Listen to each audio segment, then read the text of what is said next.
मैं अमनदीप पुनिया आप सबके साथ थर्ड वीडियो के साथ आ चुका हूँ।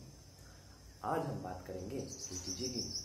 केटीजी बोले तो काइनेटिक थ्योरी ऑफ गैसेस की बात करेंगे। किसकी रे? काइनेटिक थ्योरी ऑफ गैसेस की बात करेंगे। उसकी बात करने से पहले चीज़ें बता देता हूँ मैं। पहले तो सब्सक्राइब करो मेरे चैनल को, बेल आइकन पे क्लिक करो, तुम्हें जल्दी से जल्दी मेरी वीडियोस मिलती रहेंगी। ठीक है, नीट से पहले अपने को सिलेबस कवर करना है, वो भी कंप्लीट करेंगे आप।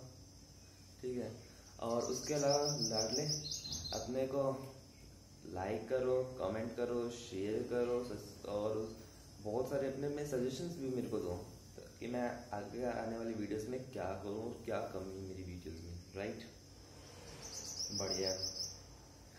लाडले केटीजी की बात करूंगा मैं, काइनेटिक थ्योरी ऑफ गैसेस की बात करूंगा मैं।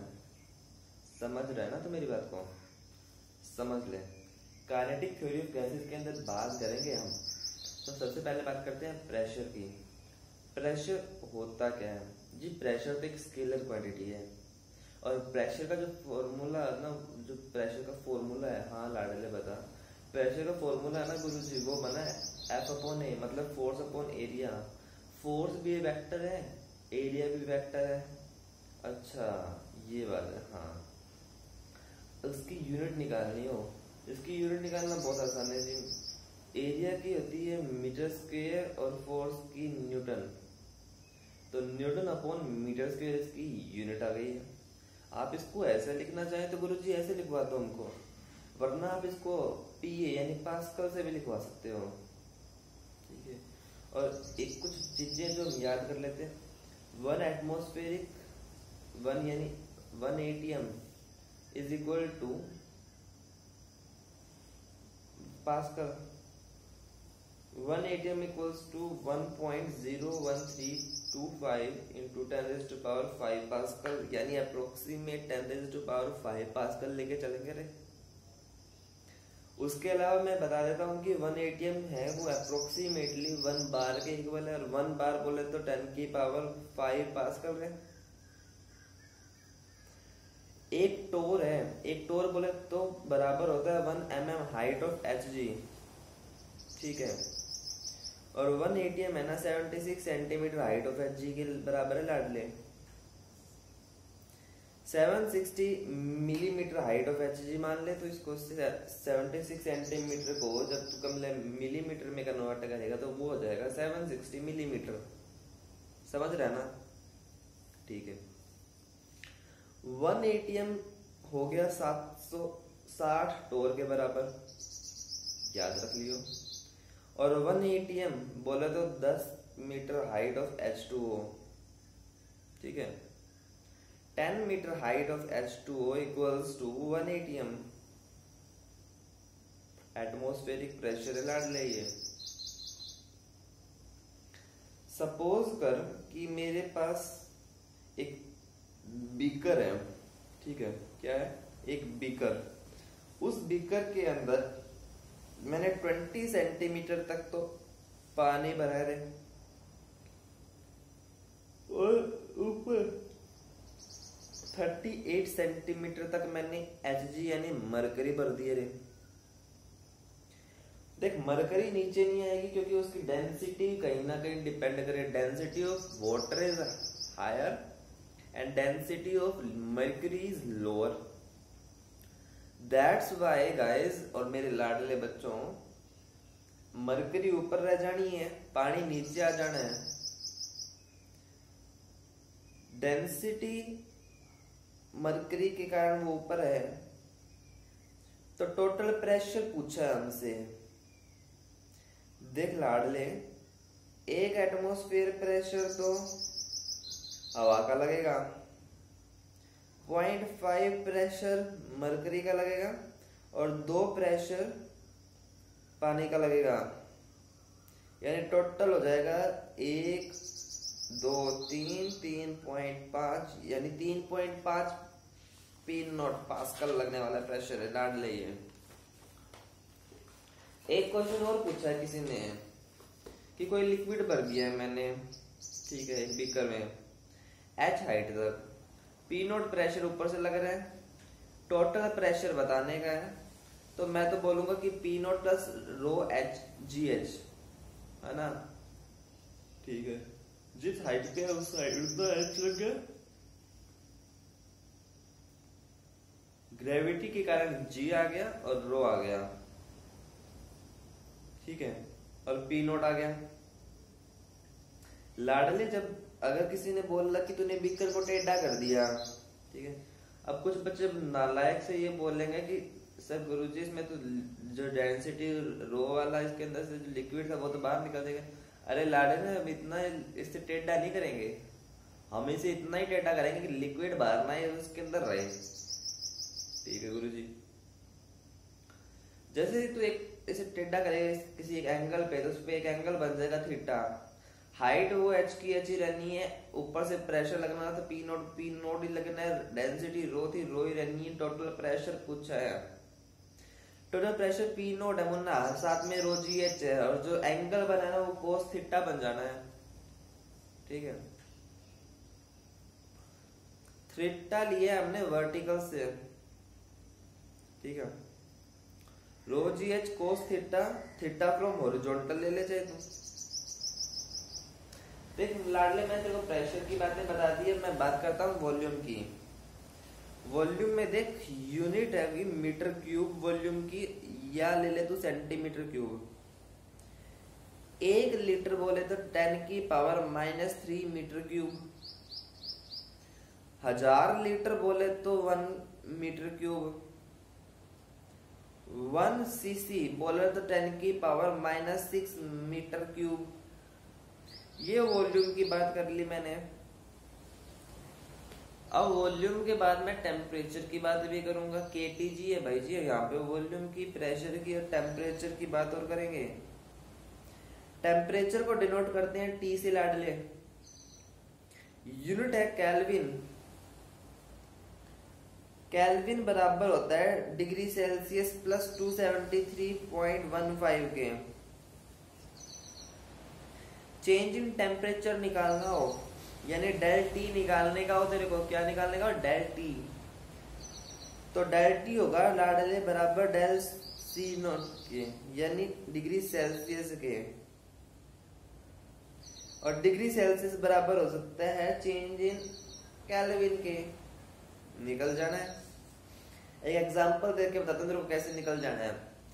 मान ले तेरे पास 10 डिग्री सेल्सियस की कोई चीज है, मतलब 10 डिग्री सेल्सियस तक कोई गर्म चीज है तेरे पास, और दूसरी तरफ 283 केल्विन पे है। जो चेंज इन टेम्परेचर है वो 10 है तेरे पास, यानी 20 डिग्री सेल्सियस हो गया, और उधर भी चेंज इन टेम्परेचर 10 होगा। फिर तो 283 में 10 का ऐड कर, 293 केल्विन बन जाना है लाडले, आंसर आ जाना है। उसके बाद में देख, मैंने तेरे साथ अभी तक प्रेशर की बात की, फिर मैंने वॉल्यूम की बात की, फिर टेम्परेचर की बात की, अब मैं डेंसिटी की भी बात करूंगा लाडले। डेंसिटी होती है रो, रो बोले तो मास अपॉन वॉल्यूम, यूनिट लेगा तो मास की किलोग्राम, वॉल्यूम का मीटर क्यूब, ये लिख ले, वरना ग्राम मीटर अपॉन सीसी। एक चीज है क्वेश्चन में कई बार पूछ लेते हैं, ठीक है, या दी हुई भी मिल जाती है, अगर पूछ लेते हैं तो हमें याद होना चाहिए। याद क्या होना चाहिए गुरुजी? याद लाड रहे H2O की डेंसिटी होनी चाहिए 1000 किलोग्राम पर मीटर क्यूब के ऊपर, तेरे पास डेंसिटी होगी 1 ग्राम पर सीसी। समझ रहा है क्या? कुछ इंपॉर्टेंट पॉइंट्स हैं वो याद कर ले। Small M mass of each molecule of gas की तरह इस्तेमाल करेंगे पूरे चैप्टर में। कैपिटल एम को मैं टोटल मास ऑफ गैस का सैंपल दूंगा, तो मेरे पास जो कैपिटल एम और डब्ल्यू होगा वो मोल का वेट होगा, ठीक है। जैसे H2 का निकालना हो मेरे को 8 H2 यानी 2 ग्राम पर मोल हो जाने का। हीलियम 4 ग्राम मोल हो जाने का। O2 18 32 ग्राम पर मोल हो जाने का। N2 28 ग्राम पर मोल हो जाने का, यानी 14 14 28। ठीक है। उसके बाद में स्मॉल एम हो गया, कैपिटल एम हो गया, एम डब्ल्यू हो गया। अब N total number of molecule in sample है डाल ले, और small N total number of mole in gas sample है। तो capital N upon small A, sorry capital N A यानी एवोगैड्रो नंबर। एवोगैड्रो नंबर की वैल्यू याद रखते सभी को, और तुम्हें भी याद ही होगी। नहीं याद है तो भी मैं तुम्हें बता देता हूँ कि क्या वैल्यू है एवोगैड्रो नंबर की वैल्यूज। चलो तुम्हें एवोगैड्रो नंबर की वैल्यूज बताते हैं। एवोगैड्रो नंबर की वैल्यू है 6.02 इंटू 10⁻23 पर मोल है लाडले। कंसंट्रेट सामने कर, इधर उधर मत देख तू, लेक्चर चल रहा है तेरा। जी गुरुजी। के की बात कर रहा हूं मैं, के केल्विन यानी बोल्ट्जमान कांस्टेंट है लाडले, इसे केल्विन मत समझिए तू। बोल्ट्जमान कांस्टेंट है, इसकी वैल्यू फिक्स है 1.38 into 10⁻23 जूल पर केल्विन। उसके बाद में आता है आर यानी यूनिवर्सल गैस कांस्टेंट, इसकी वैल्यू है 8.314 जूल पर मोल, या इसको ले लो 25/3 जूल पर मोल माइनस के। ठीक है। आर को तुम लिख लो 1.98 केल्विन पर मोल, अप्रोक्सीमेटली 2 कैलोरी पर मोल।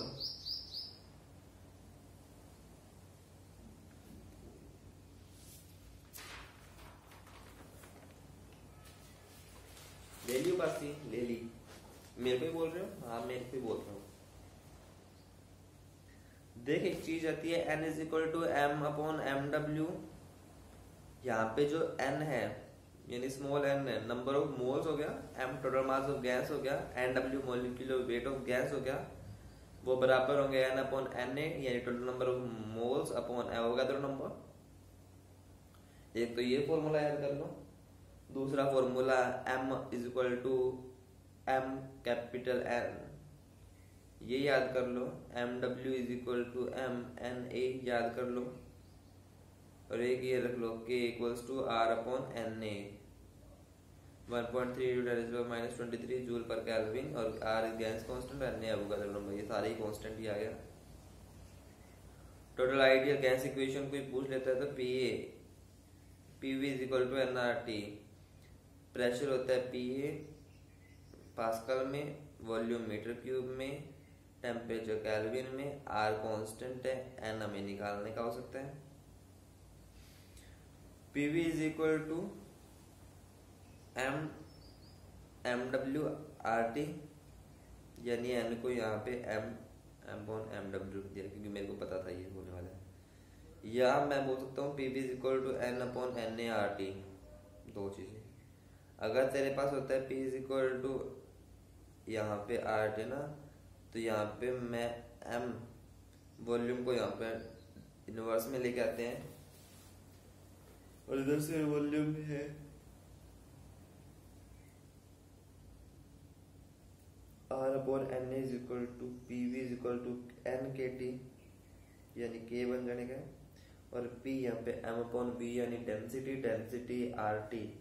We move in upward direction, then pressure is decrease in exponential form. याद कर लो रे।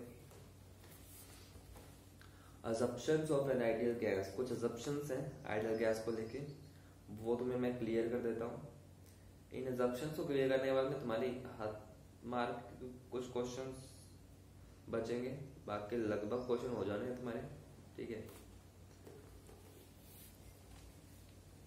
Assumptions regarding the molecule. Every gas consists of extremely small particle. अरे सबको पता है। Assumptions of regarding the molecule. Molecule को लेके कुछ assumptions किए हुए हैं।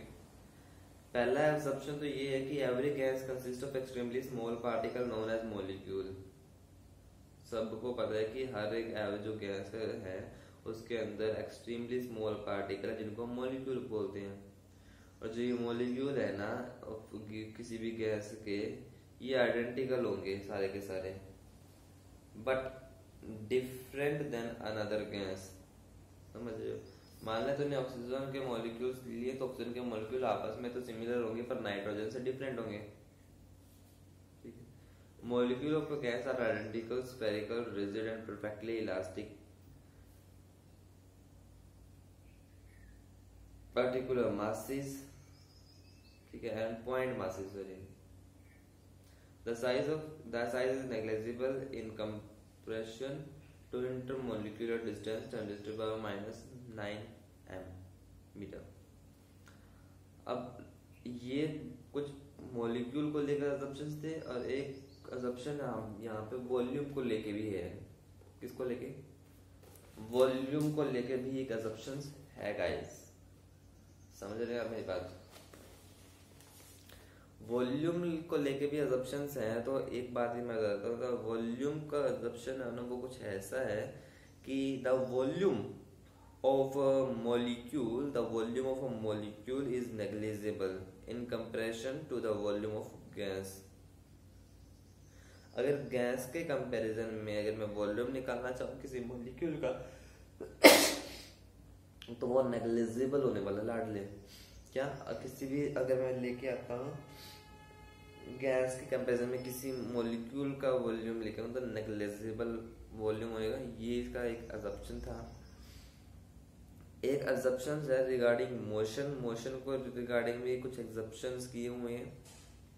उन अजम्पशंस में ये है कि molecule of gas keep on moving randomly in all possible direction with all possible speed.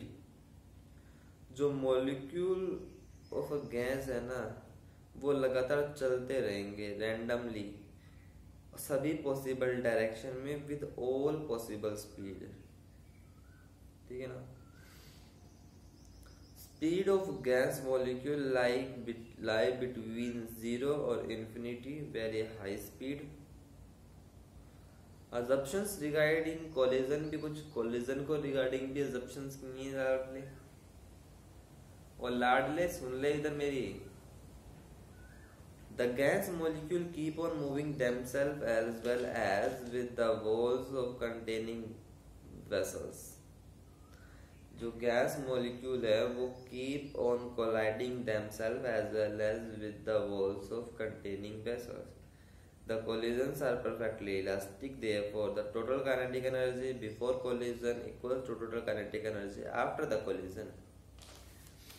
Simple सी बात है, दोबारा बोलता हूँ। The gas molecule keep on colliding themselves as well as with the walls of the containing vessels.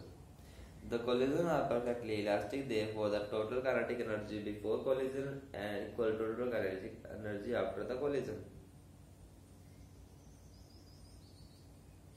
Means जो kinetic energy है वो खराब नहीं होने वाली है, वो उतनी रहने वाली है।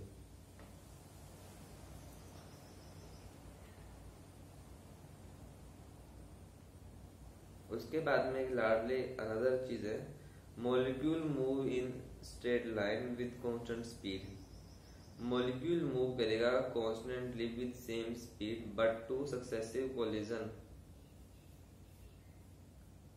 गलत बोल गया मेरे को लगता है। Molecule move in straight line with constant speed between two successive collisions. समझ आ गया? दो सक्सेसिव कोलिजन के बीच में मॉलिक्यूल है वो स्ट्रेट लाइन में मूव करता रहेगा। The distance covered by the molecule between two successive collisions is known as free path, and mean of free path is known as mean free path. The time spent in collision between two molecules is negligible in comparison to the time to travel distance between two successive collisions. The number of collisions per unit volume in a gas remain constant. कुछ assumptions force को लेके भी है लाडले। उनमें से दो ही assumptions हम मेनली पढ़ लेते हैं, नो अट्रैक्शन और नो रिपल्शन।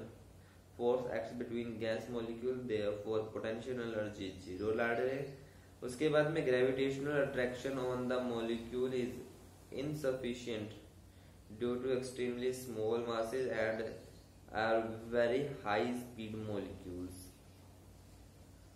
कुछ assumptions इसके प्रेशर को लेके भी है खुद का प्रेशर संभलता नहीं है, इनका प्रेशर संभालने चले हैं। Molecule containing collide molecule constantly collide with the walls of container, due to which their momentum change. This change in momentum is transferred to the walls of the container. Consequently, pressure of exerted by the gas on the walls of container. कुछ assumptions हमने इसकी density को लेके लिए। Density of a gas is constant at all point of the container. Density इसकी जो है वो कांस्टेंट है। उसके बाद में एक नोट लिखवाता हूँ, लाल पेन से लिख लेना नोट, NOTE, स्टार बना लेना, स्टार पॉइंट, एक स्टार लाइन लिखवा रहा हूँ तुमको मैं। पहला नोट तो ये है कि at low density a real gas behave like a ideal gas. At low density intermolecular force absent, so real gas behave like ideal gas. At high density intermolecular forces are present, so real gas behave like an real gas. उसके बाद में बात कर रहा हूँ at low pressure real gas behave like an ideal gas. Density होती है mass upon volume रे, मास अपॉन वॉल्यूम करने का रे, यानी PV is equal to NRT करने का है, N is equal to N upon V हो जाने का, लो पे N upon V, P upon K T, pressure low, K T high, ठीक है। न्यूमेरिकल की बात करते हैं रे, न्यूमेरिकल स्टार्ट करेंगे अपने नेक्स्ट वीडियो में। नेक्स्ट वीडियो में न्यूमेरिकल पे बात करेंगे रे। ये जब तक न्यूमेरिकल चलेंगे, नेक्स्ट वीडियो में न्यूमेरिकल सॉर्ट आउट करवा दूंगा मेरे में, और जैसे ही न्यूमेरिकल सॉर्ट आउट हो जाने ना, कुछ एक आधे नोट्स आ जाने, फिर बाद में लॉ ऑफ गैसेस करेंगे, ठीक है। ज्यादा तो बातें करनी है, ठीक है, और जल्दी जल्दी करनी है। जितना जल्दी बातें करेंगे उतना जल्दी अपना साइलेबस कवर होगा, और साइलेबस कवर होते ही लाड ले अपनी तरफ से एक ट्रीट हो जानी है तुम सबको। तुम जैसे जैसे मेरे फॉलोवर्स बढ़ाओगे, मेरे लाइक्स बढ़ाओगे, कमेंट्स बढ़ाओगे और मेरे सब्सक्राइबर्स बढ़ाओगे, मैं उतना ही जल्दी तुम्हारे लिए गिफ्ट डिसाइड कर रहा हूँ, ह्यूज गिफ्ट, राइट। बाय।